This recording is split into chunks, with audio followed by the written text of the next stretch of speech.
family, I drove all day yesterday, so I'm kind of off. I still gotta go get my daughters. I've been looking at the news, trying to make sure that the world ain't totally changed while I was in the vehicle. You know how it is. You know how the world can shift on you in a matter of moments. It only takes a second. Next thing you know, the whole world is not the way you left it. You know what I'm saying? I like shit being kind of the way I left it. I don't want to be surprised by no bullshit. I just want to make sure that everything is the way that I left it. And I am almost satisfied. There's a few things out of place, but we'll take care of that right now today on our Toast and Talk. Got a few things we need to talk about. But of course, we got to handle our first. And we have to do as we usually do. We got to toast these ancestors, celebrate from whom we come. Right? Celebrate those ancestors. Now, of course, y'all know that the lines are open because it is Toast and Talk. And I will be dropping that information for you. Also, I am also experimenting with this new thing that I found yesterday on Facebook. So I could stream, not only can I stream through Gye-Nyame Journey, I could stream through some of my other pages at the same time. And I was like,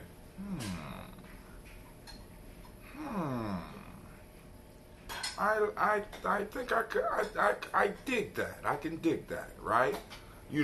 So we about to get it popping. Yeah, here we go. Let me go and click on it and do some experiments again.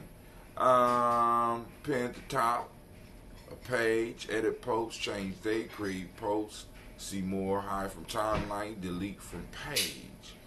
We want to see more, embed, turn on start watch party, hide from time. That's none of the stuff that I saw yesterday. Hold on. Don't want to start a watch party. Hold on. I don't want to pin it to the top of the page. Pin it, edit post. There we go. Edit post. Let's check it out. See what happens. All right. So as I learn, we learn. So now when you click edit post on a live stream, what pops up is event logs, the resolution, all that stuff pop up, and you can see all of the comments. But then on the right hand side, right up in the corner, you'll see the name of your stream, right? And you click again and it says edit post, create polls, see video insights. So and I clicked something yesterday. Let me try edit post. I clicked edit post yesterday, and it would allow me to change the text. I can add tags, and I can't do this on when I'm setting it up. So I can add tags like GNJ Media. Maybe I don't know. Would it have to be? Okay, all right, cool. I ain't gonna do that. Engage settings. I could on settings, cross posting. Now check this out, family. So on this whole cross posting thing, right? I could go and turn on all my pages, or I could stream on 21 Day Goose Salba Challenge and Folk Tales for Grown Folks. I said, well, jump in Jehoshaphat's, right? Boom, save. So I'm saving that. So I'm going to go back to that. Let's go and experiment with that a little bit more, because I said, as I learn, you learn. So check this out. Also on here, you got engage your audience. Let's look at that real quick. Create polls or trivia questions to ask your audience during your live video. Who knew? Who knew you could do this shit, right? So I could create a poll. right? I could create a poll. So I could ask a question. I just want to see what type of question. I could ask a question, a simple question. I could have answers, 2 answers. Let's see if I can have more than 2 answers. Oh, they won't let me have add a question. But then they got options. I could ask a question with up to 4 answers. Family, we just moved to the whole next level of the game, right? I didn't even know I could do this, right? And I see some of y'all, because I got to go back to my restream. I see some of y'all up in here. I got some comments. But I don't know. I didn't know I could do all that just on Facebook. So I'm going to think of some poll questions. If anybody out there got any poll questions that they want to put out there, because during our shows we can start throwing up polls. I need some of my other administrators to learn how to do this. So we're going to have, because there's a lot of training we got to have, because I got this software for the newsletter that I want to make sure that everybody know how to use. I mean, at least those that need to know how, but everybody can. So if something happened, anybody can jump up in there. We need to learn how to use this, right? Learn how to use Restreamio and also learn how to use Hootsuite. So family, I want to first thank you for joining us and let you know that you are now in the place of the congregation of the mighty, right? The stubborn minority, the home of the stubborn minority, the place where your hustle builds muscle. This is Gye-Nyame Journey Media. Man, this is a Heart of December production. A Heart of December production, right? And this is the Daily Toast and the Toast and Talk. Where we strive to blow up your old paradigm.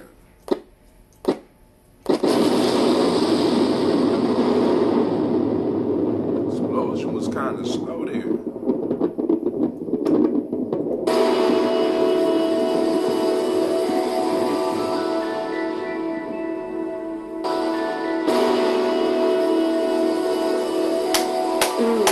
Mr. Diddy.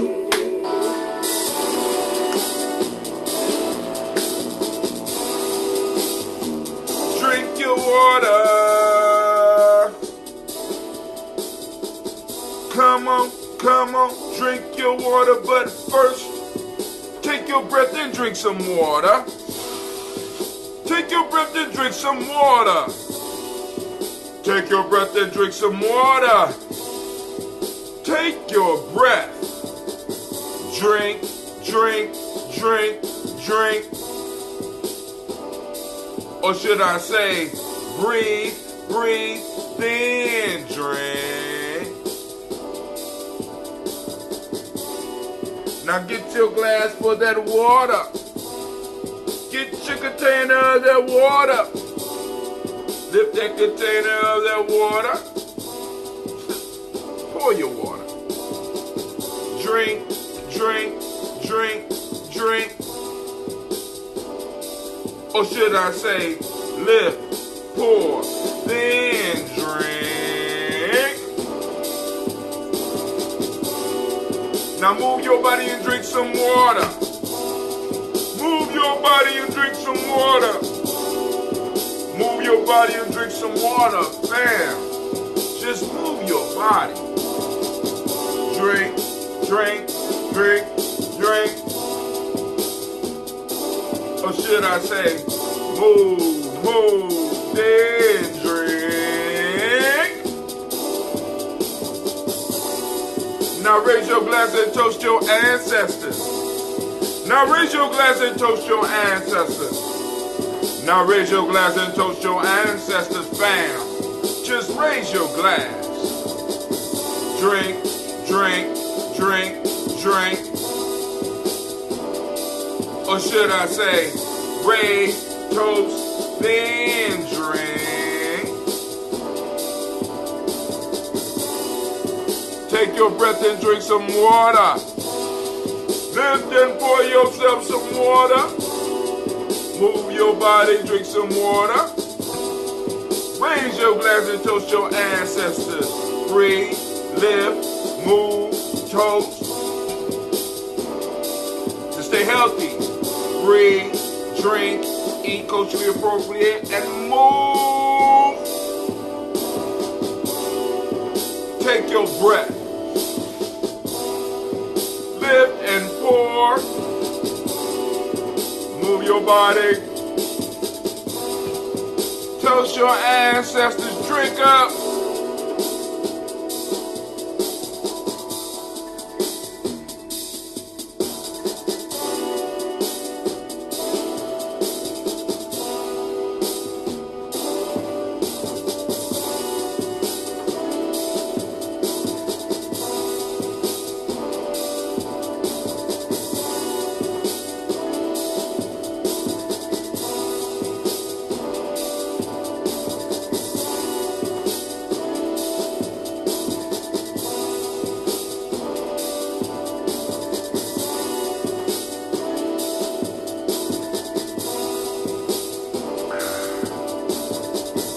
Drink, drink, drink, drink. Drink your water. Drink, drink, drink, drink. Drink your water. Lift your glass. Take a breath. Toast your ancestors, family. Just drink your water. We gotta drink our water, stay healthy, family. We can't really be toasting our ancestors, celebrating our ancestors if we're out of shape, if we are unhealthy. We need to constantly be moving towards health and wealth. Health is the new wealth. So, I want to welcome everybody that's taking the time to come in. I don't see no comments coming in as of yet. But also, I'm just checking out this screen, and are there any polls? Let me think about it. Hold on as we go through some of this. Well, first, let's do the toast, and then let's start having some fun here, all right? I'm going to experiment with this. We're going to engage the audience a little bit, ask some questions, because y'all know I have to know certain things. I have to be on top of stuff. So, all right, let me see. Which one we going to do? The mango's gone. The mango is gone. Well, let me do this one. We're going to do this one. We got...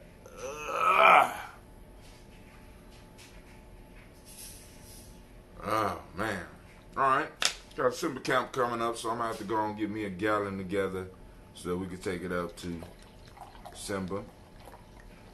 Ooh, I like how this one is pouring. Look at that. Yeah. I better start brewing. I better start fermenting today and get me some stuff together because the month is moving fast and I still have to finish the newsletter because, like I said, I've been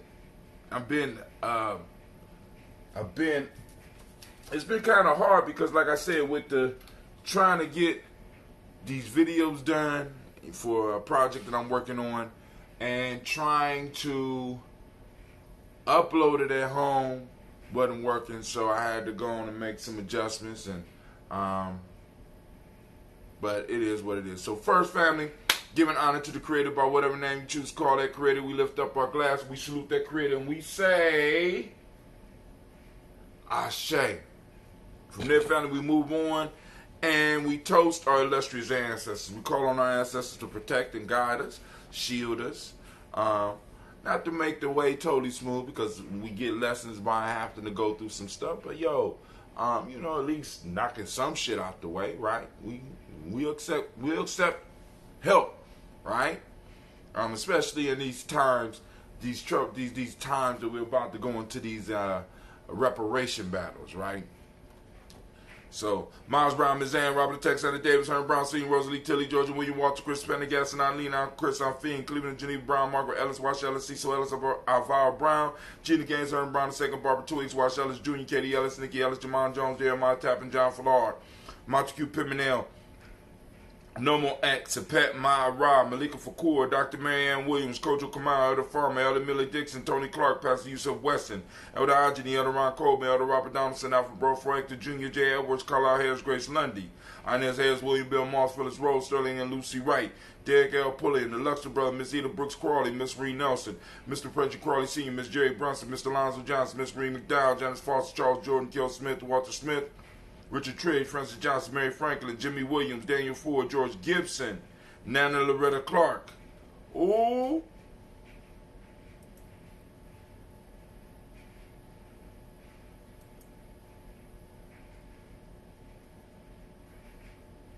How do I do that?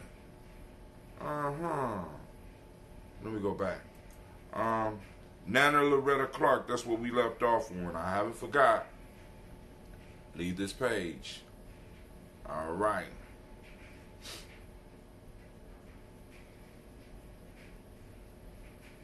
I want to go back there. Congratulations. I don't know if they got married yet. All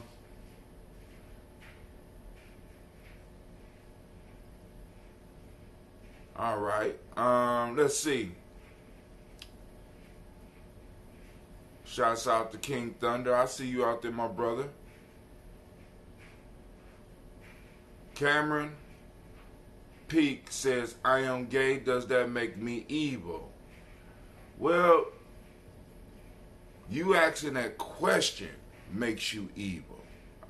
Let's just put that. I mean, why would you even ask that, my friend? Go to somebody else's timeline with that foolishness. You should never have to ask anybody, does your choice of life make you evil? Come on, man. Oh, my God. Any of my family out there that got administration points up there, start blocking bullshit. You understand what I'm saying? Because that we can't have some of this madness on the page. We're gonna leave this. Let me get back to. That totally threw me off. That totally threw me off, family. Y'all got to get on. Y'all got to get on your jobs, family. Y'all watch my back. I'm sitting up here trying to figure out something real quick because it's important. Because I want to learn how to pin the video up top, or at least have somebody that has administration abilities to pin what we do on the top of the screen, so that it can stay up there, and then all the conversations could be caught. I ain't got to worry about it rolling all the way down. So we stopped at Nana Loretta Clark.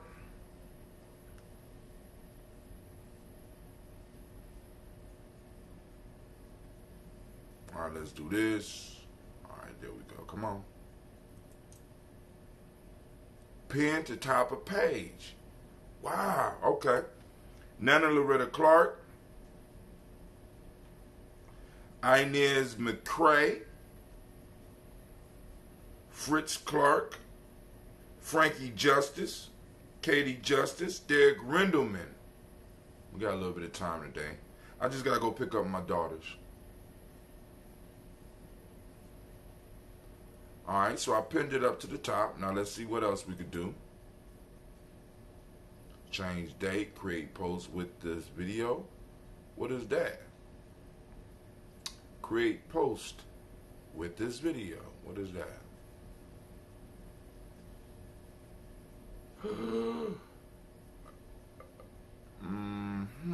What is that? Oh, family, listen. Y'all got to help me with this. This is unbelievable. Unbelievable.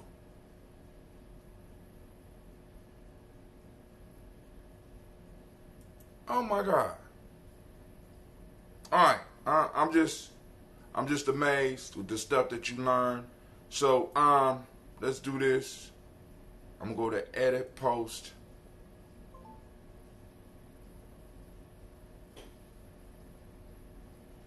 All right.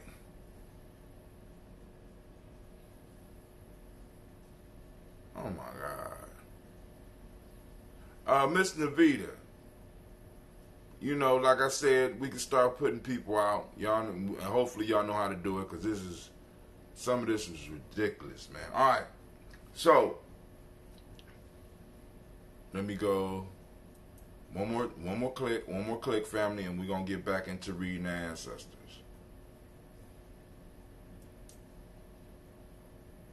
Create a poll.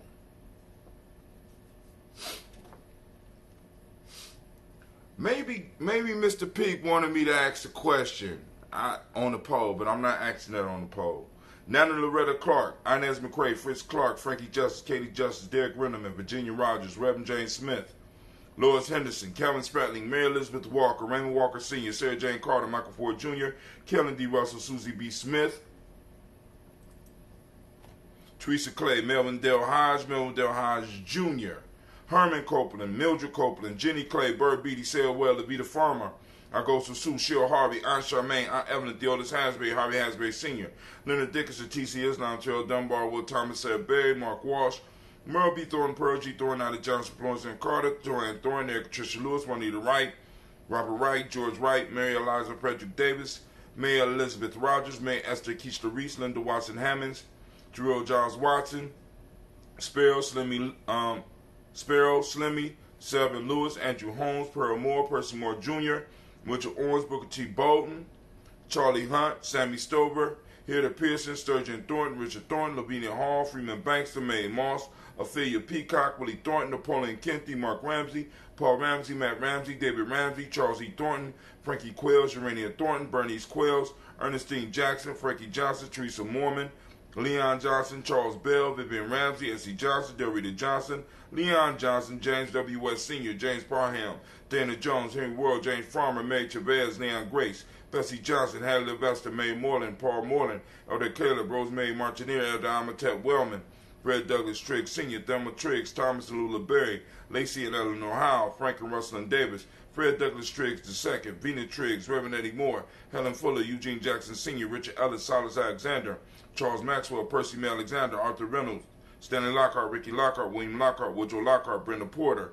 Deacon Hargrove, Carla Sawyer, Andrew Parker, Doris Donald, Ellis Murphy, D'Amico Russell, Dilymon Aries, Jean and Ruth Jones, Jana Callahan, William Walter West, Nigella Paris, Elder Basiji Falani, Jim Robinson, Gladys Johnson, Valerie Clark, Jaron and Mary Sullivan, Dirk Johnson, Antonio Johnson, Delise Waters, DeFritis Hines, Inez Bostic, Edna Bostic, Winifred Scantleberry, Wilson Haley, Elma Hines, Phyllis Lee, Eugene Spratling, Kevin Spratling, Charles Wooden, Penny Brown, Roy Lee Printup Jr., Miriam Johnson, Wilbur Longmire, Ada Catney, Janice Carter, Michael Carter, Leon Pina Carter, Margaret Carter, William Carter, Lisa Jordan, Charles Lee Mosley, Dorothy R. Blair, Ransom Evans Sr., Sam Evans Sr., Neilon Blair Sr., Edward Stevens, Sue Ann Stevens, Joe Davis, Timothy Butler, Gene Holmes, Dana Jones, Peter Charles, Christy Nichols, Cardinal Robinson, Rosemary Charles, Ada Pearl, Bob Ingalls, Jack Wallace, Warren M. Finch, Warren P. Finch, Tim Ingalls, Audrey Finch, William Billingsley Jr., Jennifer Sensenball,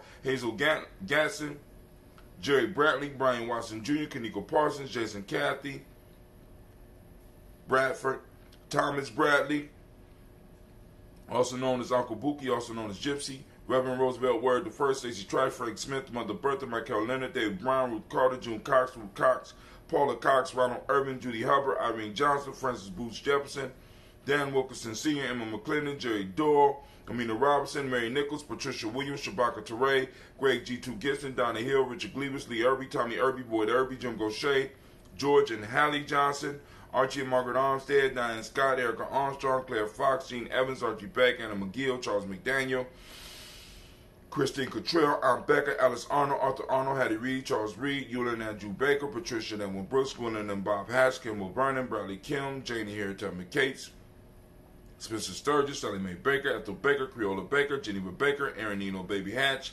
Hatch Sr., Mally Miller, Housie Hatch, Dad Cleveland, Mother Gibson, Alex Nixon, John Bowie, Lester and Rachel Saunders, Dorita Ross, Viola Ross, Robert Nelson, President Stevenson, Leroy Stokes, Lily Johnson, Fletcher Swan, Maddie and Charlie Scott, Ida Casey, Thomas Coper, Vivian Stevenson, Mona Ann Lewis, Cornetta Lyman Lewis, John Jackson, William Dallas Lewis, Mary Francis, Chappelle Jackson, Michael Slade, Joanne Perkins, Richard Jackson, Martha Ford Dawson, Big Mama, Nanny Harris, Eva Ford, James Harrison, Margaret Towns, Mary Williams, Leroy Q. Heath, Sr., Albert Moore, Miss Vanilla, Albert Molly, Geraldine Elizabeth, Douglas Thompson, Earlton Houston, Lud Alls, Elijah Alls, Jerome Alls, and West Staten, Joe Jamel Alls, Ann Pierce, Donald Carter, Lily Green, Nathan Green, Beth Vaughn, John Dewey, Ruth Beard, Tim Butler, Ramey Laura Newton, J.B. Foggy, Thomas Newton Sr., Barbara Naeem, Jeanette Sanders, Jerry C. Sanders, Roy Pruitt, H.J. Brownlee Sr., Henry Wilson, Rufus Jenkins, Minnie Wilson, Catherine Sanders, Muriel Ellis, Elizabeth Sanders, Henrietta Irby, Mildred Armstead,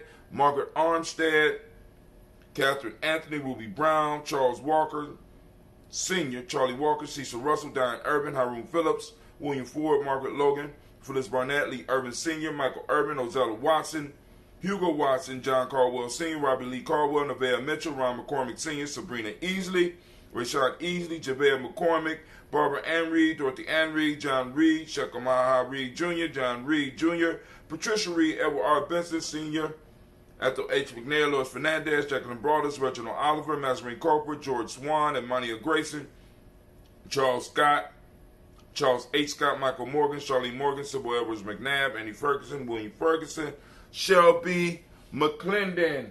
And on to the Black Book.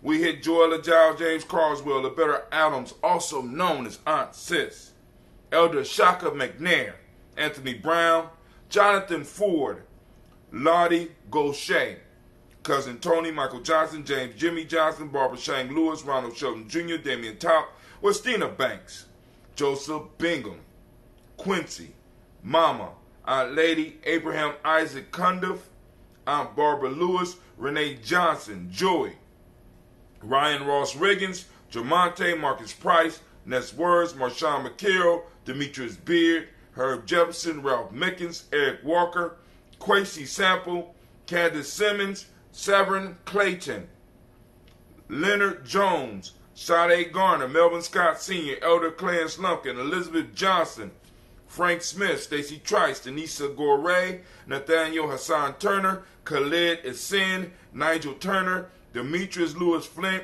Alberta Woods, Geneva Simmons, Daniel Tilley, and Angeline Gant, Sharifa, Oscar Kane, Audrey Gripper, Dominique Nichols, Ruth Elaine Johnson, Teresa Sambo, Aunt Maxine, Uncle James, Henry Monger III. We lift up our glass to all of our ancestors that were called, and we got some new people up on the line. If you have ancestors, hopefully we can celebrate those with y'all soon too. Family, the ancestor list will be growing pretty soon. So, I want to apologize in advance because y'all gonna hear a lot more names. We already got a lot, so the whole show might be names in the morning, and then we'll have to go on and move on about our lives, right? But we lift up our glass and we salute all those ancestors, and we say Ashe. From there, we move to the present moment. Right now, in the present moment, family, we are on Imani. Right? I got it right this morning. We are on Imani. We're going to activate those reticular formations. We want to find that Imani out there. All right?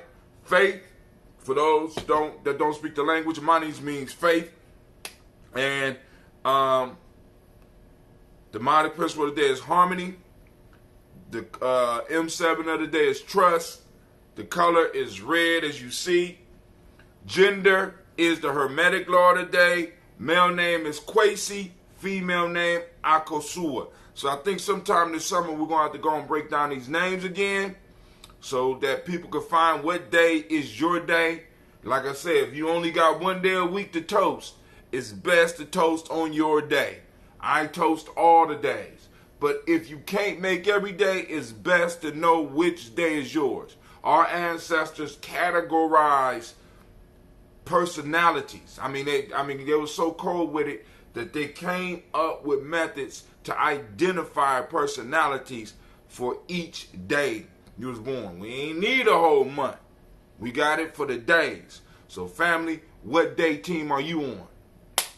I'm Day Coogee Chagalia, right?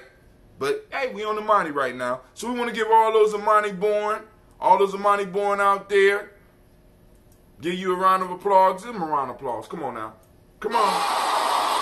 Thank you. Y'all deserve it.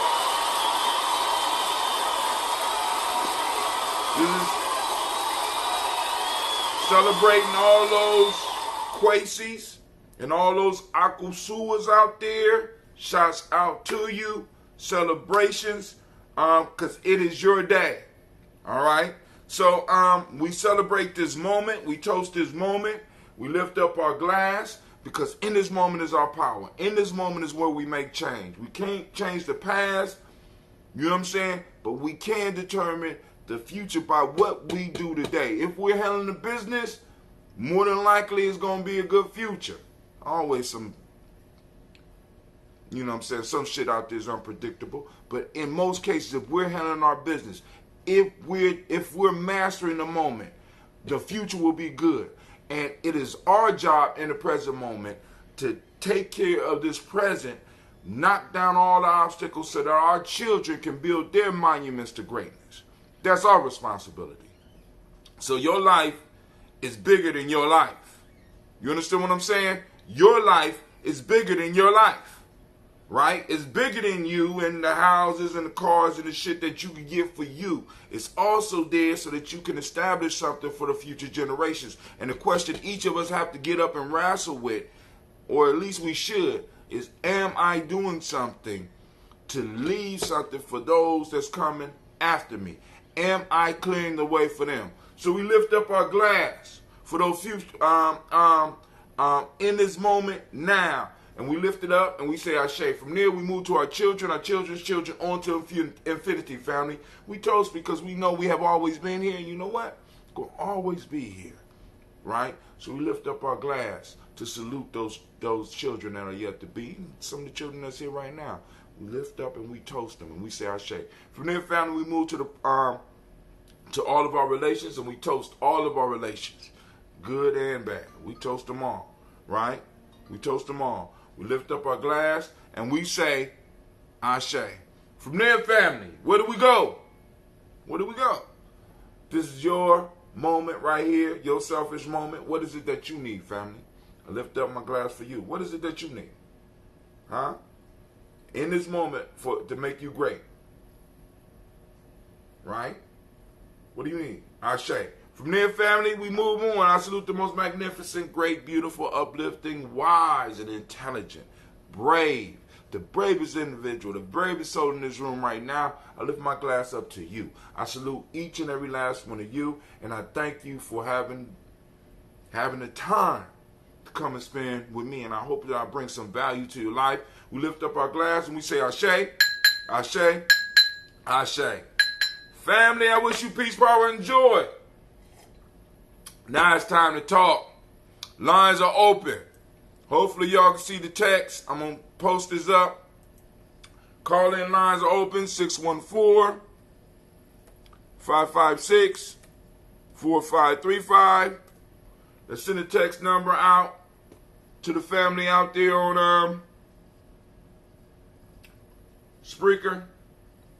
Let's go. Call-in lines open.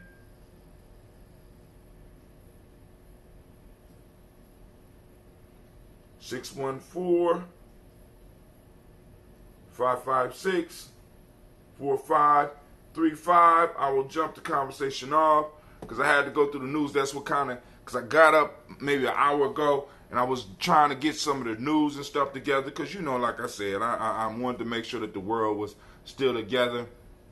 So there's a few things that I wanted to hit while we was on here. And I'm quite sure I'm going to be able to pull a poll up out of here. Navita.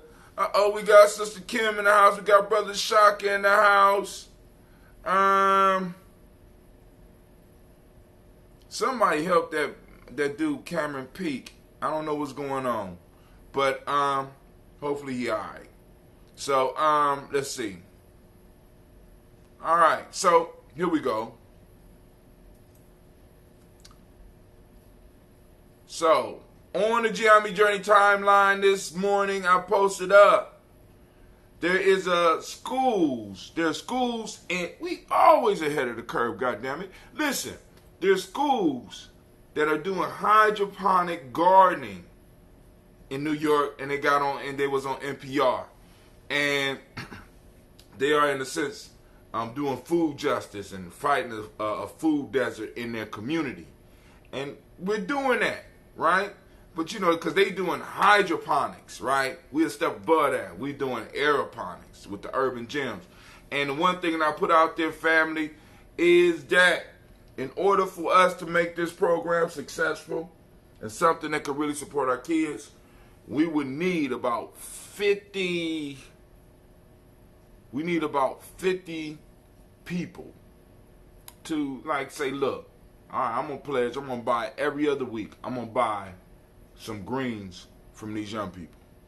I'm just saying, if we want to make it, we want to get it to a massive level, because when they have to produce for something like that, that means that we're going to have to increase production. That means we're going to have to get some young people serious. Now, because I know, and then it's like, if we get 100 people, that means that you only have to pledge once a month.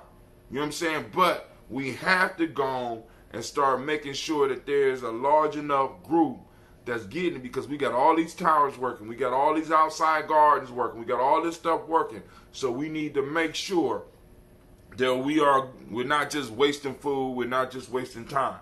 All right? So I'm just throwing that out there. Now, also on the timeline, and I love this here. So there's a documentary called Serengeti. I think it's called Serengeti. And I got to see a lion get pumped. I love that type of shit. You know what I'm saying? Because, you be having all these people come on talking about how cold the lion is.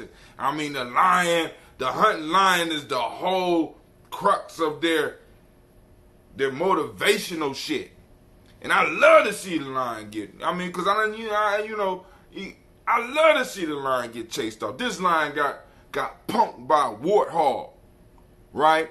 But the major lesson in there is that in all species, you got a large percent of them that don't really want to fight. And this is one of the things that we have to really understand, is a large percent of people, or a large percentage of lions, they really don't want to fight. They just want to win. This lion was counting on the fact of it being a lion and it stepping into the ring, that this warthog was just supposed to be scared and jump and run, and this warthog turned around and said, come on. You just got to see it. You got to see it. And the lion did not know what to do with it, because the lion was used to winning. It was used to having more than one person or more than one lion hunting with it. And because this warthog reacted like, it's just you. What's up? Let's do it. I don't want to fight, but I will fight. Some of that sound familiar to some of the young people I work with on as far as with Gye-Nyame, right? And some of our warrior trainers, you know what I'm saying? I don't like to fight, but come on. Right? And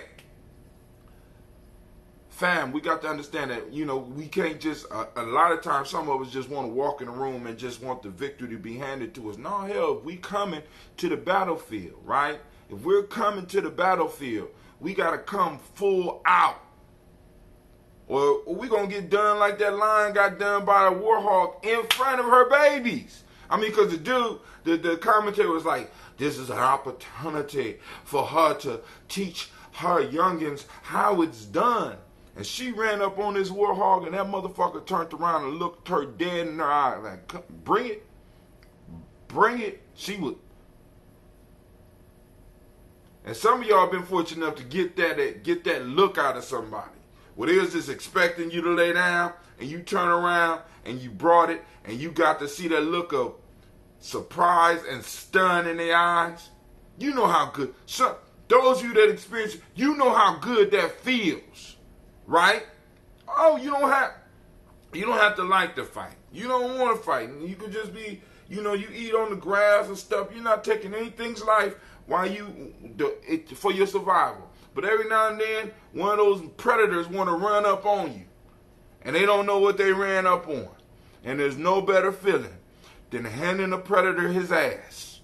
You know what I'm saying? And point to where the door is. I'm going to give you opportunity, because you come any closer, I'm going to rip a hole in your ass. So from both angles, family, we got to learn how to look at this stuff. So it's a very entertaining video. You know, go and check it out. If you have comments about it, you want to talk about it, it's cool. All right, let's get down to some of the other news. All right. So Disney is a guy, I think it's in the New York Post. Oh, hold on, let me tell you this video. Well, they ain't got where the video is from. But the first story I told y'all about, the hydroponics, is npr.org. I'm just saying we do aeroponics, whole nother level. I mean, don't get hydroponics is cool, but we doing air. Y'all don't got to take don't take it wrong. We're not bragging or not. But we do aeroponics. Vertical towers, you know. Oh, maybe you don't know, right? You know, you get our greens clean. You understand what I'm saying? Clean. Right? You could wash them, but our greens is clean, right? And I'm saying family, you know, you need greens in your life. Kale, we got different types of kale, different types of collards, we got some mustards, we got some chard, you know what I'm saying? Got all types of stuff popping off. In the garden or aeroponically. This time of year is your choice. During the wintertime, we got to pump in all year round. Like I said, all we need is from the family. Right? When y'all see Cleve, y'all see Tykees, right? We're gonna get them order slips together so that they can start getting the orders. And we going to start really building this up. Because really, family, what we have here is a true enterprise that can really help us. You get health, young men and young women get jobs. You get healthy. I mean, how can you get a full belly and eat good and are healthy, and through purchasing it, young people get jobs? How can you? Anime, I can't get no thunder on that. It's a win-win. I want to be so cold with it. The elders fighting in Kroger because they caught one of their friends buying some Kroger greens. How the fuck you gonna be buying Kroger greens when little Johnny got some? Girl, you better put them greens down. Ain't nothing like it when you get the elders on your team, family. I'm just trying to let you know. I'm just trying to let y'all know. Ain't nothing like it when you get the elders on there. How you doing, Miss Kim? You still in Senegal? Miss Regina said, dang, I need greens right now. I hate that I gotta go to the store and get more. How can I get greens outside of the market? Have you told us before? No, ma'am. I haven't told you before, but there is an order slip, and I'm going to help them advance the order slip, and we're going to find a way to get the word. Well, we're going to get the word out through the newsletter, right? Maybe not this month, but the list that I have for when I'm texting people about the show, I'm going to send out an order list on there so that we can start getting and making people aware of the fact, because you don't have to wait to the market day to get the greens. I want to make that clear. Now, that would be optimal, but you don't have to wait for the market day to get the greens, because the urban gems hit a Clay. Man, them white moths out there attacking our stuff, man. I thought them damn things was butterflies, man. We got a gang of white moths that just keep coming and just eating up my goddamn greens. Go kill them, man. Get them. How do you keep them goddamn warm? I mean, they work. I mean, it's... But yeah, you don't have to, It flew away right when No, it's back. You turned your back. Get them. We got a white moth game around here that they just be harassing our garden, man. But anyway, but you don't have to wait till the market day, even though that would be optimal. But urban gyms hit different markets, as well as, remember, we do have a school, so we are able to, in a sense, I will be able to set up a space where if you order your greens, because the urban gyms crew is in the school on a regular basis, we can start fulfilling orders tomorrow. It's just a matter of the organization, right? Boom. Because like I said, if I got 10 to 15 people to say that they want a certain amount of greens every 2 weeks, Urban Gyms is going to make it happen. Because we got all those towers in our school, and there's towers all over the city. And the goal is, because, you know, I'm kind of jealous. You know, some people call me hater. Rather than how I tell them, they be like, hater. Hate them. Right? Because at this school, they got a whole classroom that's dedicated to them doing this. And they're able to provide greens for their whole school. And you know. Smallest one came out first. Oh, let me see that. Smallest tomato plant made the first tomato. Oh, the smallest, so our tomato plant created, but these are outside. So Cleve just wanted to show these some nice firm tomatoes. You gonna eat them or what? What you gonna do with them? You want? Yeah, go and wash those off. Okay. But anyway, you know, they got a whole classroom, man. You know, I'm jealous. Yeah, I know. I'm like, yo, but you know, you need all that room to do hydroponics. Not hating, but do hydroponics, you need a lot of space. You know, aeroponics, you know, and with aeroponics, if we was to fill up a room, huh? Just put them in the stew? No, don't put them in the, yeah, throw them in the stew. But yeah, you know, if we was to fill up one of our classrooms at the school with aeroponics family, I don't even know. I'm gonna have to do some. I gotta do some projections, some questions about that, because we might be able to supply about 300-400 families. I'm just saying, because that's the way the towers are made. They grow vertically as fast as the food grow. I don't know. That's a lot. You know what I'm saying? That's a whole lot. You know. But anyway, not hating on the aquaponics. You know, hydroponics. You know, it's important. I'm gonna have to get up off here because my sister calling me. Obviously, you know, usually they be on Facebook. They see me on, and then people want to call. I don't dig that. That's not cool. All right. So, an example of the power of ownership. Now, this is cold-blooded. But I don't know why. I just told her I was about to do my show. I can't stand that shit.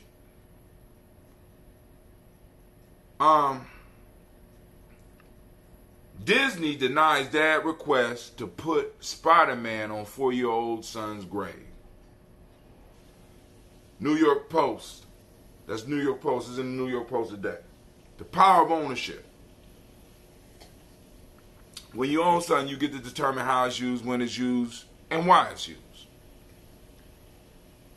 Now, you might not agree with them not allowing this man to put Spider-Man on the grave, but this puts across the idea of ownership. Spider-Man is a property of Disney. Story created by Stan Lee. I can't remember who else. It was somebody else that we all grew up on. People love Spider-Man. Grown folks argue about Spider-Man, right? Origins. You know what I'm saying? You make a mistake in a movie and people is trying to crucify you. You know what I'm saying? And the guy says, my son loved Spider-Man and I just would love to etch his image into his gravesite, and Disney said no. Don't have any beef with Disney. don't have any beef with the father. There's an argument between them. But what I want to illustrate for us as family is the idea of ownership. Now, Disney owns the idea of Spider-Man. Family, let me ask you a question. Who owns the idea of our story? Who controls the rights of our story and how it's told? Because I'm about to get into something else, right? Because one, I need to stress the fact that I'm one that I'm constantly, and I have been constantly talking about us learning to establish boundaries and borders. When it comes to birthday cakes, you can use Spider-Man. When it comes to grave sites, you cannot use Spider-Man. Why? Because the owners have deemed it as such. They decide where and how and why their story is told. And it's about damn time that we begin doing the same thing. I seen an article the other day, and I shared it with y'all, where AOC, Cortez, she compared what was going on down south of the border, even though she represents New York. She's down at the border. She compares it to a concentration camp. A Jewish gentleman says, that's our story. They have to get their own story. I mean, basically, this is what he said. No, you can't use my shit and compare it to anything else out here. You can't use my people suffering, and he's not wrong for that shit. And the issue that we got to come to terms with is that we have a story, we have a suffering here, and anybody can attach their ideas and their shit to our struggle, and that shit is not okay. And we need to stop it because right now, family, what we're going to be running into real soon, right, is the fact that because we're asking for something, other people are going to start asking for stuff, and they're going to start using our struggle and what we have been through in America to compare and to hatch their wagon to our star. And we're going to have to be those mean, angry individuals and be like, hell no. We're going to have to be like Disney to this man who just want to bury his child up under a tombstone with his favorite hero. Disney don't care if the boy spent his last couple of hours suffering in pain, only comforted by Spider-Man cartoons. They don't care if this boy slept in his bed as he was passing away, possibly with Spider-Man comic books. They don't care that this little boy may have even died with a Spider-Man pajama suit on. It's their story, and you must respect it. Or we'll come and we'll dig that goddamn monument up out the ground and sue you for everything that you have. Who protecting our story like that? Who's standing up for our story like that? Because in many ways, we have allowed other people to gain steps from our ancestors' suffering. And we need to stop that right away. Because I'm going to the next story in a second. I just want ownership. Borders. No one will respect what's yours more than you, nor should they.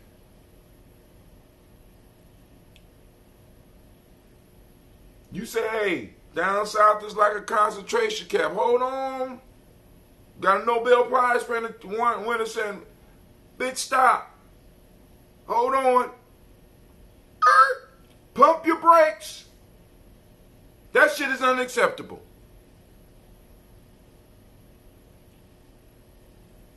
Right? This call is being recorded. We got someone on the line. Go ahead. Go ahead. I want to listen to see what your next story is and see if I want to add some commentary to that. We got some picky callers on Gye-Nyame Journey. Because I was going to talk about something I heard on Sahari today, actually. Hold on. So, school's still struggling with how to teach about slavery. Now, this is the next story that I have for y'all. Getting on this, family, because now, check this out. I make the statement. Where's our national organization that license or train schools on how to teach about slavery? This organization should have sanctioning power over books to be read as well. We should not let others decide how to tell our story. No one will respect your stuff more than you, nor should they. I'm just saying, because you can't just talk about the Holocaust. I'm just throwing it out there. Who's in charge of our story? Or can anybody tell our story? Can anybody say, well, I'm not really going to talk about slavery. What I'm going to do is I'm going to set up an obstacle course to show the difficulties of escaping slavery, and that's our segment on slavery. We're going to hold an auction, and that's our discussion about slavery. Or is there a certain way that we, as a group, decide it should be taught? Family, this is what I'm saying. We need... Go ahead. When it comes to who tells our story, I haven't put a lot of thought into the who, but just off the top of my head, I would say that as long as the story is told accurate, I don't mind them telling our story like in school, because if we are going to their public schools, they were going to have their teachers, then they're going to teach our children to just be accurate. Who determines the accuracy? How is that? I think the accuracy, I don't know. See, I think accuracy, don't you know if something's accurate or not, or no? No. See, you only, as children and as most adults, we only know what people tell us. I mean, think about how me and you just had a conversation about motherfuckers talking about slavery never happened. They actually believe this shit. Right. This is accurate. As far as they're concerned, this is accurate. Accuracy, though, this is the thing. Certain things have to fall in line. Like, for example, for a person to tell me, because most people can present studies and material for both sides of that story. However, if you try to tell me that Africans were never transported here to this country to be enslaved, then you would have to explain to me the letters of enslaved Africans speaking of their journeys, because that does exist. See, but now what you're not really talking about, well, all right, I hear you. Because it's... You can't just give me a statistic or something, or rather, and then I find too many things that contradict that. But what I'm saying is... So the accuracy has to be backed up in more than just one, I guess more than one source can back up the accuracy. Right. So now, that's you as an individual. But how do we get, on a national level, accuracy, or at least a unified structure that is out there that makes sure that what's being taught is similar enough in all the schools and able to touch young people on the level that they are at? Well, then we would just pick, I guess, just like how they pick in public school, they pick which books, which writers, and whatever they are going to use to tell their story, their sciences, or what have you, then we could pick who we want. If we want to use books or that were written by, Chancellor Williams or Dr. Clark, whomever, we could pick what we feel, because it's, like I said, it's our story, even though, I think when you're in the public school system, I don't know if you can get that arranged or Yeah, not. now, hold on. Other people and other groups get it arranged. It is very possible, because the very way that slavery is being talked about right now is being determined by a group that is not us. All I'm saying is we need to go and start formulating that, because what start to happen is you start having these sanctioning bodies. Like, for example, many of us have to, in order to do some of the jobs that we do, we have to be certified by others. And I'm saying, as far as our story, the sanctioning body needs to come from us, and it don't need to come from other people. You understand? See, because what happened is, this is what happens. Dr. such and such will set up this sanctioning body. Of course, you have to go to certain universities in order to get this, and these universities are controlled by certain individuals, and we know none of these motherfuckers working for our benefit necessarily. And not necessarily, you know what I'm saying? But what I'm saying is, we have to start coming up with methods of being able to, in a sense, set our boundaries and know who's really working for us, who's really on the team, so that we can then start determining. Because, like, for example, it was a small group that basically retaught the whole history of the Civil War, and it was a matter of fact, it was a group of women, daughters. I think it was called Daughters of the South, or Daughters of the Civil War. They changed how the whole Civil War story was told all over the country. They determined that. Well, then, I thought, whoever, like you said, people could teach it, but you're saying where they get their source from is what we need to determine. We got to totally control where that. The source comes from. We got to be in total control of that. You understand what I'm saying? We got, because think about the business that go into that. Imagine either a digital curriculum or an actual book that's being produced that goes into every school in the country that's dealing, because every year they got to deal with slavery. Right. Think about the body. At least in February. Yeah, at least in February. But we're talking about social studies, and we're talking about being able to fund money to boom. There's other aspects of the classroom that could talk about real American history. You understand what I'm saying? Taking American history a little bit deeper. Is many ways in which you could do that, and we need to go on and develop that. Why?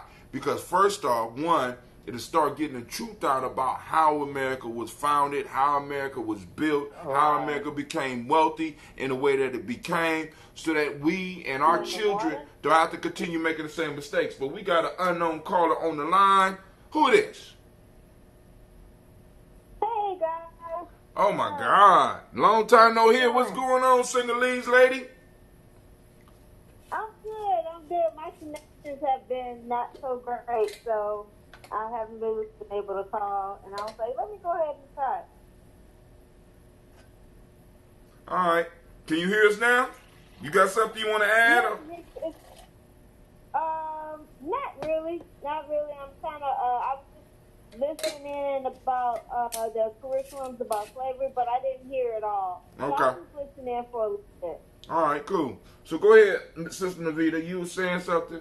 Well, yeah, I agree with you that we should have, I don't have a problem with them teaching them this, but like when you say accuracy and who determines the accuracy, that, we determine the accuracy just like the school where they pick what books are going to be in the public school, and then every school in that district will get that same book for Digital information.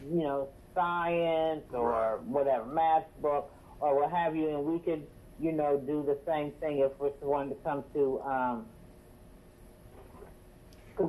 history. Because I think it's actually a history. It's a part of history. Like it's a history. It's history. It's social studies. There's some mathematics in it. You know what I'm saying? It's business in it. You know what I'm saying? It's like, and this is going to sound fucked up. Our suffering is a goddamn gold mine.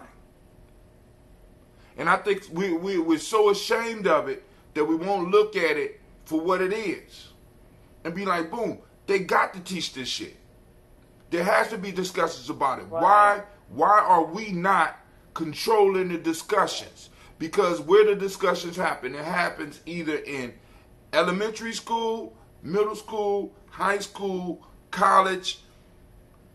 Why are we not controlling the discussion? Why are we not intimately involved with discussion? Why are we not qualifying the people to have the actual discussion? And disqualifying people that are not having a discussion in a proper way.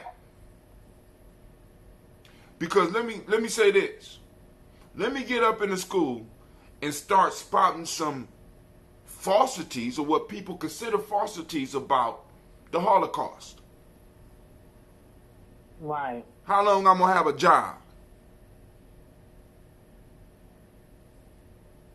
You know what I'm saying? Not long. If somebody reports you won't have it long. I won't have it long. How about I start speaking ill about like a young man was on the timeline this morning asked me, am I evil because I'm gay? And I say, you're evil because you asked that question. Now, why are you going to ask another man some shit like that? You know what I'm saying? Be firm in who you are. If that's what you are, I have no place to judge you on that. You asking me something that you should feel out for yourself. Do you feel evil? And if you're asking me, you're trying to you're playing games with me. So obviously you are. That's some evil bullshit right there. You're trying to throw your problems on me. That's evil. Right?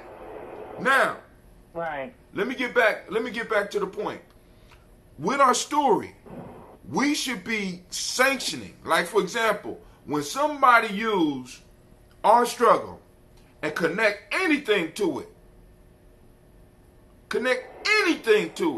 be like, nope, sorry.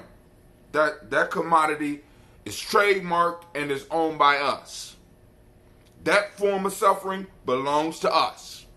We're going to pick it up and we're going to ask you to remove it from your mouth or you will be sued. Because everybody trying to hitch their wagon to us. And they have been doing that shit. Right? I mean, I posted an article up about Stonewall.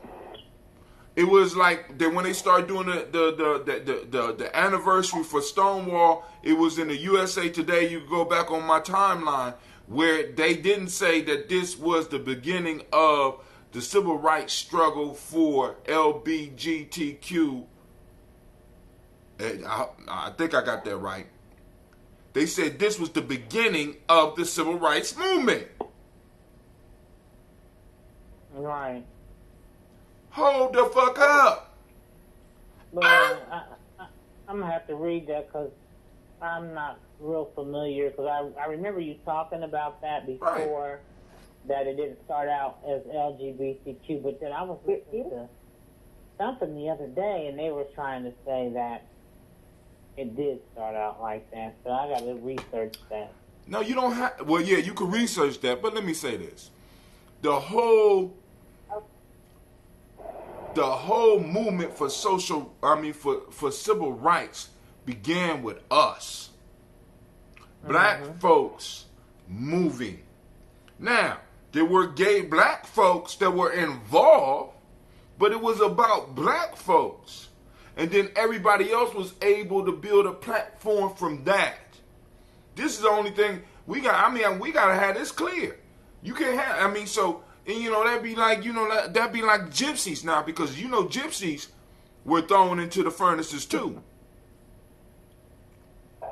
Who are you talking about? Jesse Smollett? No. Listen, if you go and you look in Germany, when Germany started spreading across and started taking over and started doing the things with burning people and shit, Jews wasn't the only people. Okay. Gypsies were also. Gypsies is what you said. Yeah. Gypsies. Okay, I thought you said Gypsies I'm like, were also persecuted and put in the furnace. But if gypsies were to stand up, if you could find them, if they were to stand up and say, and try to take what happened from the Jews and say this happened to us more than you, and it's still happening to us today, they get checked. No, hold on, motherfucker. Hold on. We already trademarked that suffering. That suffering belongs to us. You got to get your own bucket of suffering. You have to patent it, trademark it, and work your angle. You're not going to work this angle. We allow people to work our angles. I'm sorry. Yes, ma'am. Yeah, I just add something into what you're saying. There's a book I read a few years ago by Steven Pinker, and it's entitled Our Better Angels, and it's about the history of violence in the world.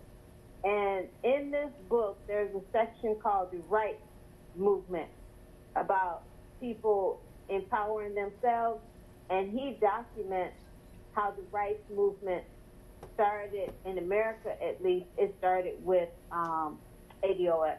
Mm-hmm. So this is factual history. So what these people are doing, who are trying to rewrite or tell their own version of it, they're not being factual, because this is documented. And because we don't have that certain crew within our family, our national family, to step up and be like, whoa, hold on. There needs to be a retraction. That was the beginning of the LGBTQ aspect of civil rights. That was not, because what caught my attention, the beginning, and it wasn't the whole group saying it, it was one individual that was quoted by the newspaper. And the question that has to be asked, or should be asked, is we need to bring that individual to task, and we need to bring the paper to task for printing some shit like that. How could you say that? That's not factual. And they know, I mean, you can't just go around saying those things. And I agree with you. You have to hold people accountable, because these are things historians know, like real historians know. This stuff has been documented. So, no, they shouldn't be able to get away with that. Sure, but they can. You know why? Because nobody's looking out for us. Right. Nobody speaks up for us. Because we're not a monolith. We're not a mono. I mean, just all types of. We got niggas spouting all types of confetti every time. With every struggle, with all types of confetti. That's why I'm saying we need to go on and, like I said, do one of the most beautiful things that ever happened is when Tone Talks and Yvette Carnell came up with their whole ADOS shit, because they gave me a identifier that I could remove myself from a lot of. Hold on. Shit. We may not be a monolith, but I look around me and I see a lot of motherfuckers that's in the same situation as me. Let me get with them. Well, and the LG, like the feminist movement, which was divisive to us and our movement, they pulled a lot of black women away from that civil rights piece by getting them on board with the feminine movement. And with the LGBTQ, I see a lot of black people abandoning their fight for our rights and getting on board with the fight for gay rights. Matter of fact, I spoke with several of my black friends who are gay, and they told me that they have found that is a division, and they think that that it was that a lot of black people would rather be on that, identify with that, than to identify with being black. But it gives them a sense of inclusion with the white. That's what somebody told me. And this is a homosexual couple of my gay friends have told me that. I agree with you that people are doing that, but I think the main reason they're doing that is because we lost our way in the civil rights movement. Like, and when the civil rights movement started, we were a monolith, and there was no discussion. We were a monolith, okay? Right. And I think it's when we lost our way. It's like when they sort of infiltrated the movement, divided the movement, watered down the movement so it didn't have any strength. And then you have people trying to assert themselves, and the way they do it is by trying to identify with other groups that would give them strength, because our group was weakened, and what we were trying to do was weakened. And I think that whole "we're not a monolith" was the strategy, and it worked. Oh man, It worked. It's been working ever since the beginning. It's called divide and conquer. Divide and conquer. That's just what has happened. It's been a divide and conquer. Divide and conquer. I mean, our whole movement has been fractured and splintered. I mean, even down to where now we got niggas will call in and argue about. We have always been here. All right, cool, nigga. You calling the wrong show. What you want to convert me? You know, we indigenous. Well, nigga, go get your indigenous rights. I'm not stopping you from doing that. Huh? That's hilarious when they say that we are indigenous. That literally cracks me up. You know, I had a conversation. Cracks me up. With a brother I told you the other day, and he told me I said, well, some of us may have been indigenous to this land already here, like, you know, when they came before Columbus, like Ivan Van Sertima. But that doesn't mean that none of us came over on slave ships. But he told me none of us came over on a ship. What? I'm like, okay. Oh yeah. They can see you when you're totally free. Anybody can say anything. When you're not a monolith. He told me that I was in the Matrix, and that I'm still listening to the white man about my history, because I believe that some of us came over here on slave ships. Yeah. Now, if you talk to him again, ask him, is he going to school free as an indigenous person? Right, and that's what I told. Is he living on a reservation? You see what I'm saying? Because my sister, she was a Choctaw Indian, and I told her, you tell her, if she tells you she's that, then she need to go get her reparations. So the Indians got them. So tell her to go get her money, get her some land, and go to college for free. Right. And that's what that's what I tell my people. That's what I tell them. Listen, I'm not even gonna argue with you. If you indigenous, then you got certain things coming. But don't stand in my goddamn way. See, because this is what happened. They're going to water down the whole reparations piece, because this is going to be a real hit. And because like they've been watering down everything else, because when they saw the direction that the civil rights was going, because y'all we got to understand, there came a point in time they'd be like, well, hold on. These niggas ain't going to be satisfied with sitting by us. They going to want to spend money like us. They're going to start demanding economic equality. Oh, we got to break the weight. Women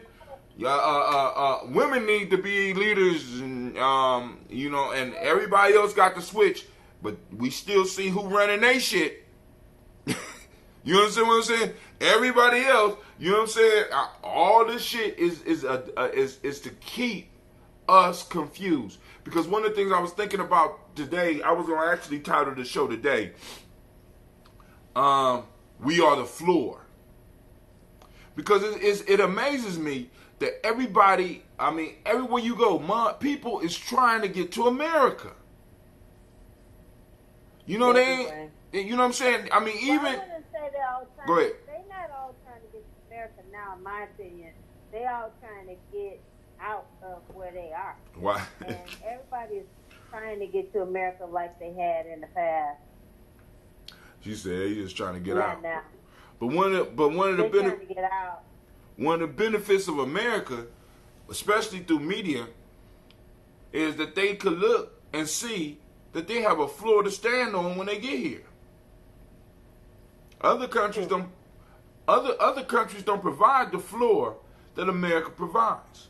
If you're able to get in and able to fit in and work the system, you have an automatic floor that you can come in and stand on to lift you and your whole family up. No other country provides this. This is the beauty and the luxury of America, where 13% have already been put into a caste system where they are already below. So all you got to do is walk in, know how to handle the system, get the benefits, and you already got a 13 to 14% of the population that are already, that you could go in and you could service. That's true. No other country comes with a goddamn with 13 to 14% of 250 million that don't produce shit for themselves. That has been a purposely constructed underclass. Europe ain't got these type of benefits. Now they got free medical. And if you want to live a comfortable life, possibly, Europe might be the place for you, possibly. But if you want some of this insane wealth, you need a floor. You need a starting point. You need some backs to stand on. Welcome to America, goddammit. And then you can even tell these people their history. Come on now. That's true. No, I mean, you do have a point. I just wanted to add in about people saying they're Native American because last year I actually went to Oklahoma. And we did some tours and museum stuff. And, you know, the Native Americans owned slaves.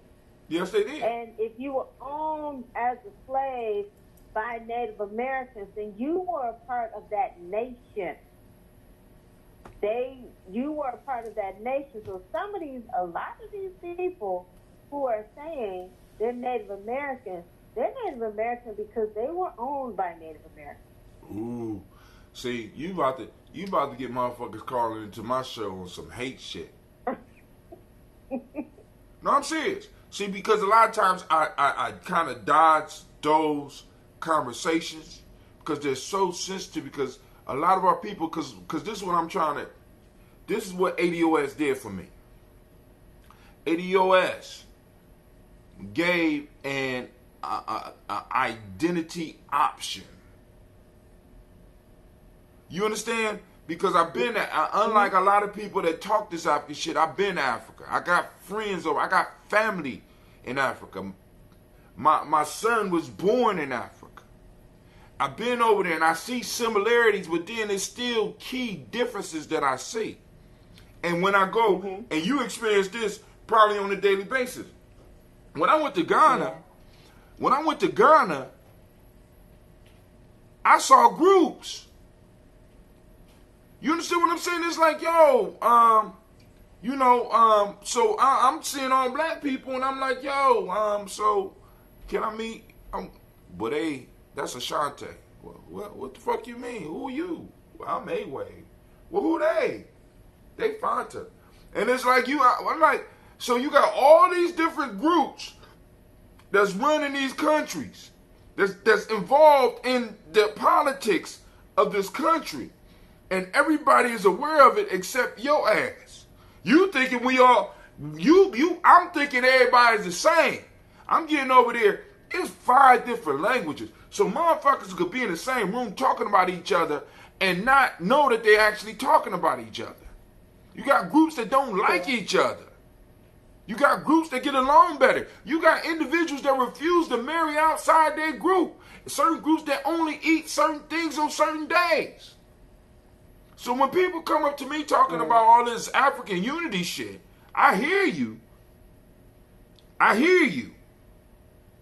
But as my young man told me a long time ago, I don't feel you.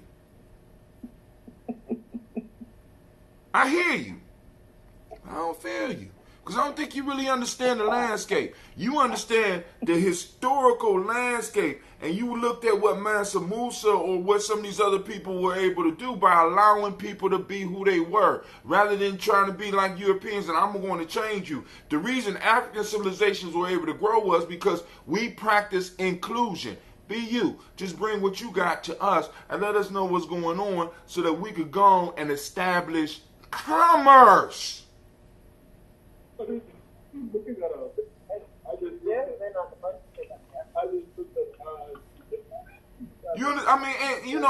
that's what held our nation together. It was commerce and the trade, and it was the market. Because different people were good at different things. So when you bring all that together, man, you got the best life. But we believe everybody was one, so I went over there. So I got dismissed from that. And then also when motherfuckers was talking all this, well, we Native Americans. So I'm sitting up here, I'm in between, but I hear you, but I don't feel you. And so it become pretty problematic for me. So a lot of those subjects I stay away from it, because it's like I got friends in both those camps, got family in both those camps. So it's easier for me to jump on a white man and start screaming about white supremacy. But I'm going to have to eventually clean house, because some of this shit is just becoming totally ridiculous to me. Like when I got issues with, when Avita tell me that she got somebody contacting her, and in a sense, talking crazy to her because she says that slavery happened, and we got individuals all the way to the point where slavery didn't happen. And what does that, what's going to happen when they put one of these idiots on Fox News to debate somebody? I'm going to prove that slavery didn't happen. I don't even have to agree with you. That means I ain't got to pay no money, so I'm just going, hey, I'm with him. Nah, family. Kwame, what's up, Kwame? I'm sorry, I just seen you. But I ain't gonna hold y'all up. But Nvidia, you got something else for me? Y'all be letting me rant on you. I'm good. I'm just listening. I just came from picking up the young people from Simba. That's why I'm running extremely late. I'm about to go get my daughters because they've been on my mom's house for over 24 hours. So I got an ass kicking coming from that angle. But we will be toasting tomorrow. I'm going to finish up what I can of the newsletter today. I'm going to be getting that out. I'm going to have another project coming out. And I have a video that's going to be popping up on our YouTube channel. It's called Gye-Nyame Coffee. I just had to put something together. But all right, family. Unless Nvidia got something, or Brother Kwame or somebody in the chat room got something for me, we about to go and get up, and we're going to get out. Y'all could be looking for everything on Gye-Nyame Journey, because eventually, like I said, we already took it off Gye-Nyame Journey on Facebook. It's just Gye-Nyame Journey on Facebook. It's going to be Gye-Nyame Journey on YouTube soon. And we're just moving everything into Gye-Nyame Journey.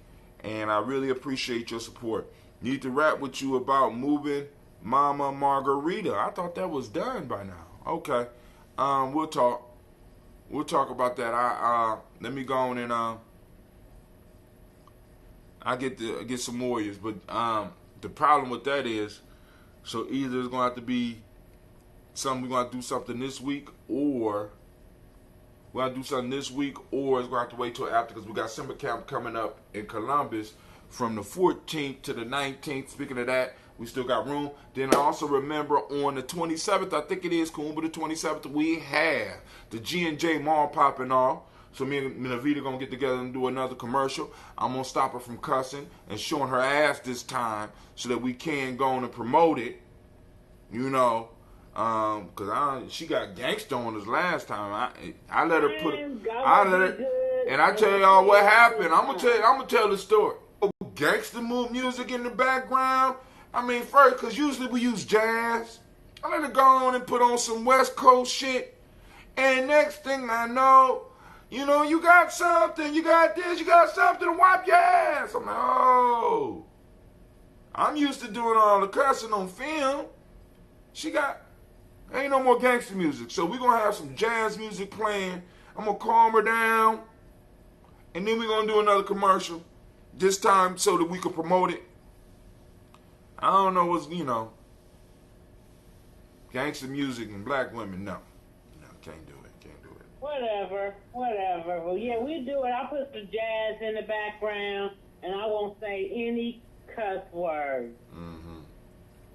Yeah, we're going to make sure of that. There. Yeah, she is. I don't know what the hell happened, family. But we got the G&J Mall coming up on the 27th. We also have the newsletter coming out. We'll be highlighting vendors in the mall because part of the vendor fee, because what I want to do now is we're going to start collecting from all the vendors. When we start collecting stuff, well, when vendors start paying fees, what we want to do is we want to start getting, when the video was trying to do this anyway, trying to get your information, like business card or a digital format, so we can start advertising you in this newsletter, because the newsletter is going to start, you know, it's going to be local for now, but eventually it's going to be national. All right, because as people start supporting Gye-Nyame Journey and y'all start hearing about Gye-Nyame Journey being in different places, right, that newsletter is going to be there. Newsletter is going to be a major hub of us getting information out about who we are. And I want those of you that have stuff that can be mailed, I want people to be able to get in contact with you about that. And those of you that don't have stuff, go ahead. And they're looking for many types of vendors. It can be somebody who does some type of home improvement. If you want to set up and just give your cards out. If you do on the spot facials.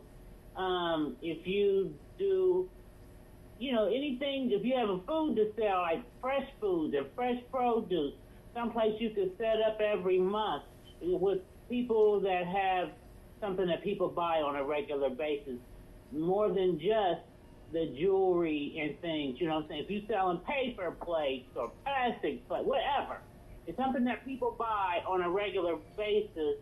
You know, we especially need to see you there, even if it's a service that you offer. Right.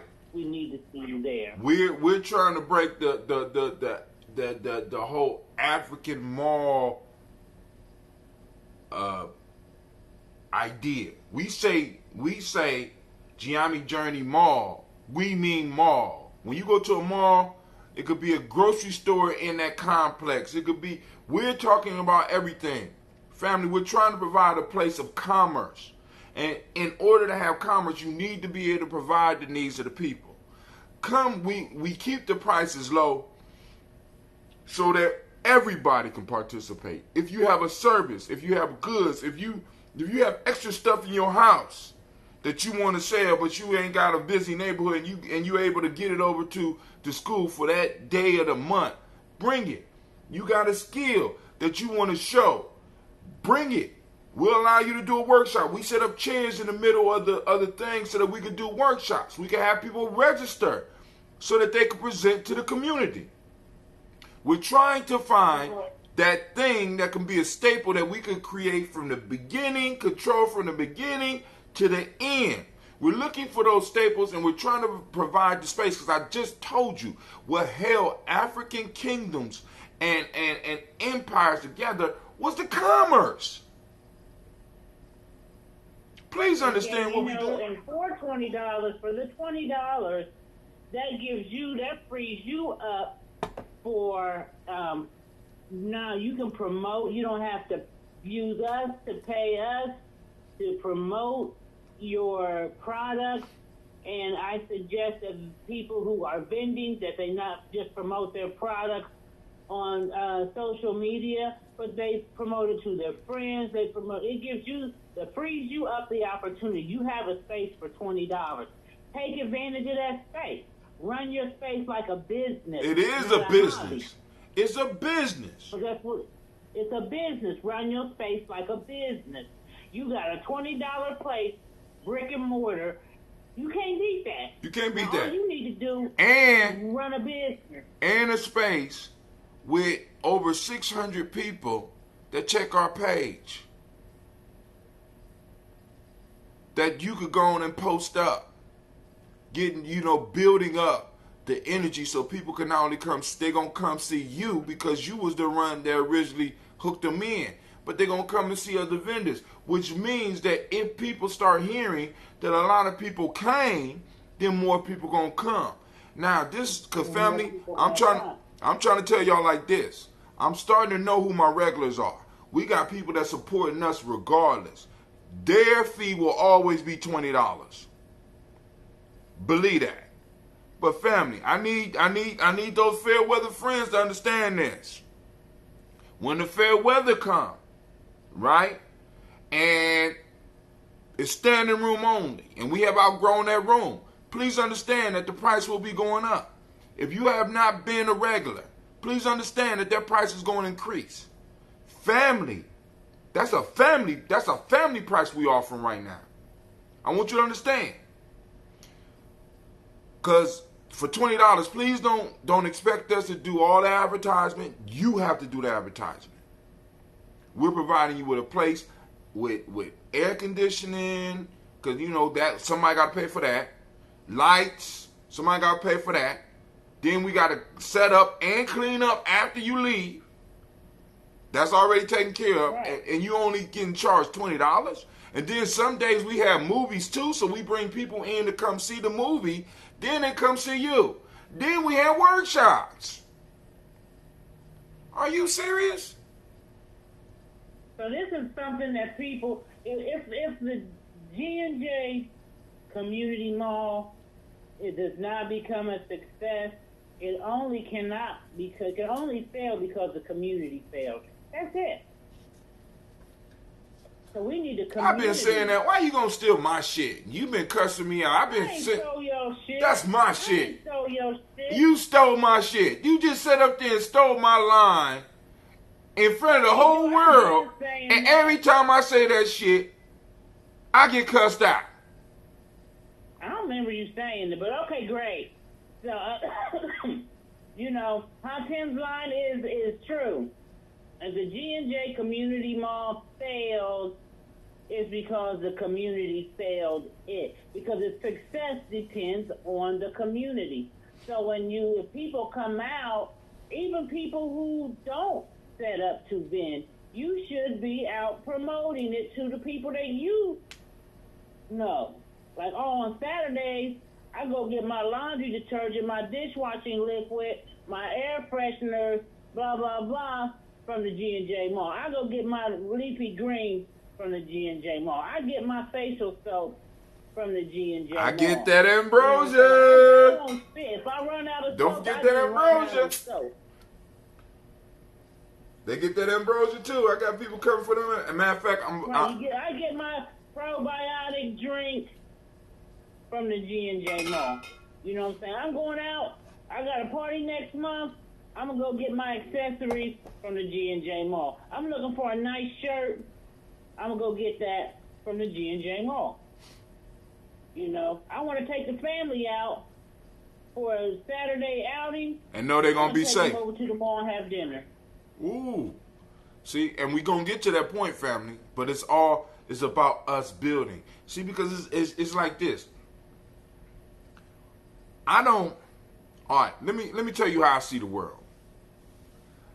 You know why the pyramids are incredible to me? Why? The pyramids are incredible to me. Not because of the mathematic precision. Not because of their beauty, not because of all the spiritual secrets that's locked into them. Because me understanding the pyramids for what they are, at least to me, the pyramids were a project to hold the nation together. It was an economic project, as far as I'm concerned. Now, we get into all the mathematics and all that. It's a beautiful thing.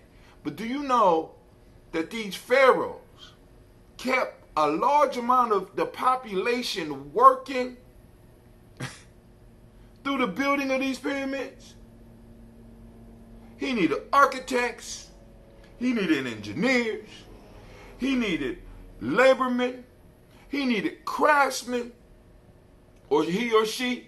These pyramids were building projects where it not only caused to bring the brains of the country together, but it also increased possibly the size of the market, because everybody that was working there had money to spend in the market, and guess who was getting the taxes from the market? That's how I look at the goddamn pyramid. Who, Brother Hot Tim? The pharaoh, the people. It was going back to the people. Listen, we got to understand that we get royalty fucked up because we're looking at a fucked up people that use royalty. Royalty is supposed to serve the people. We got to understand that in our tradition, that when the land become unfertile, and in a sense, the king really, his role and the prosperity start going away with that king need to be put away. The king's the prosperity of the land, the prosperity of what's going on with the people is directly connected with the king. When that, or the king or the queen, when that is no longer there, you are of no use. You can't be a king and everybody broke. Prosperity has to roll. It's your responsibility to serve the people, not for the people to serve. They serve you because they are able to serve you, because by serving you, you are able to produce more stuff for them. You are able to produce a better lifestyle for them. You are able to protect their level of living and even advance it. But once that shit stops, for us, you serve no motherfucking purpose. We're going to sacrifice you. We're going to get rid of your ass. We got to understand, the king's role is a servant. The father. The baba. However you want to look at it, the chief. Now, one of the original things we used to help spread this prosperity was the market. Go on, and listen. You spiritual motherfuckers, y'all gonna get caught up in your mantras and all that shit. The temples would not exist without the markets. It's where you got the stuff to make the sacrifices. It's where you bought the stone to build the goddamn complex. It's where you found the engineers. Family. In many cases, we putting the cart before the horse. There is no spirituality without economic stability. The foundation of a nation is a stable, historically developed community. It's a stable, historically developed community. How do you do that? First you establish territory, then you have an economic life. Come on. Y'all nation building, a lot of times we be nation building backwards. It makes no goddamn sense sometime to me. But I'm guilty of that shit too. I'm sorry. I was supposed to be gone. All right, family. I'm just saying. I mean, the market is a step towards us nation building.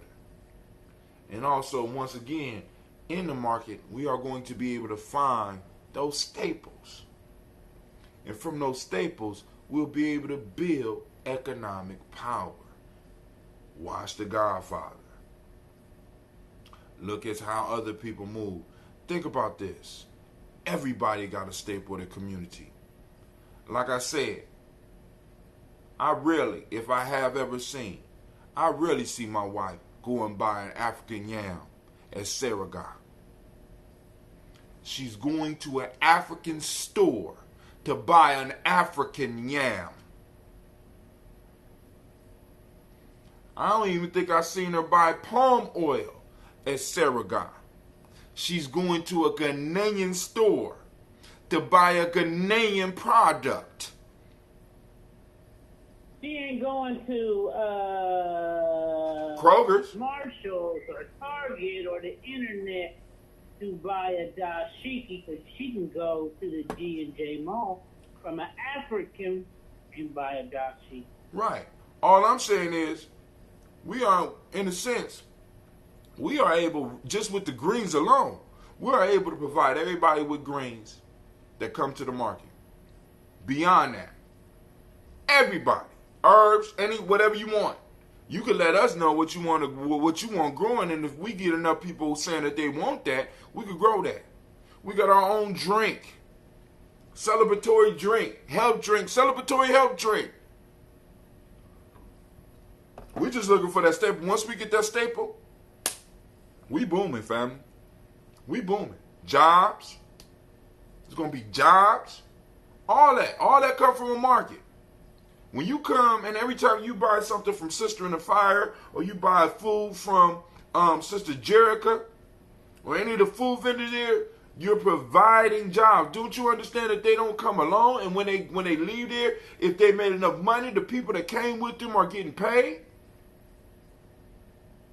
Do you not understand that y'all providing employment for some of the young people? Because every time we have a mall, we line up the warriors and we give them pieces of the money.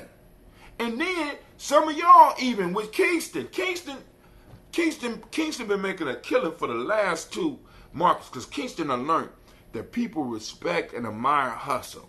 He's communicating with the vendors. He's talking with the people. He's carrying people's bags out. He helping carry people's stuff in. He is employed. Matter of fact, he said, I didn't want to go to December this year because the market was going to be going on at the same time December was going to be going on. He already, I'm sitting up here like, God damn. Kingston, how you got more money than us?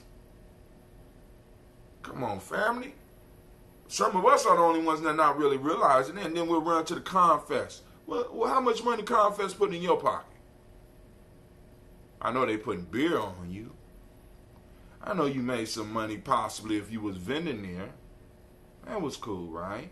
But what if you brought them same customers over to the G&J Mall, and you was able to do that every month? If you was to add up what we charge per, and this is a fact, Navita, if you add up what we charge per month for a whole year, it wouldn't equal what you paid to be over there at the Confest. And if you just took your timeline, if you just took your friends on your list and, in a sense, went into the inboxes and asked all of them to come and support you at the G&J Mall, you will make more money with us. But no, y'all going to the Asian Fest, y'all going to the Confest, y'all going to all this other stuff that pops up and give you opportunity once a year when we give you opportunities every month. The shit is almost insulting. But I'm not going to take it that way. But I could. Right? Because I know the family. Matter of fact, and I'm done. I had a sister that didn't register online early. She walked up to my car and wanted to give me the full price. I looked around, it wasn't popping in there. I'm like, no, you regular, just give me the regular price. But the sister, what I'm trying to tell you is we got people so dedicated that it's like, boom. She imposed that on herself. She could have came and just gave me 20. No, she said, listen, I didn't do it the way we usually do it. She brought the money. I'm like, no, it's cool. That right there, family, listen. You can't get that nowhere else. That type of stuff right there, that's family. It's like, cool. You know what I'm saying? Boom. Your price will always be the same. Your price will always be the same. Everybody else, come on, dog. You coming in because it's popping now, and I seen you vending over at Confest, because you know I slide around. I'm gonna tax your ass. Just letting you know. Sister Navita, I'm about to get up. I think Sister Navita already left. Okay, all right. Well, holler at me later. I'm gonna call you after a while. I got something to tell you. I always keep forgetting to tell you when we on the phone. But I'll call you later. All right, and Kwame, peace out to everybody that's out there. Peace to Kwame and the family. Throw up your day name if I don't know your day name. Miss Regina Allison Johnson Allison. She is Yah. Got it. I know I got that right. She's a Yah. Shouts out to all the Yahs. Shouts out to all of the Imani born. I'm out. Peace. Because I got to use the bathroom. I'm old.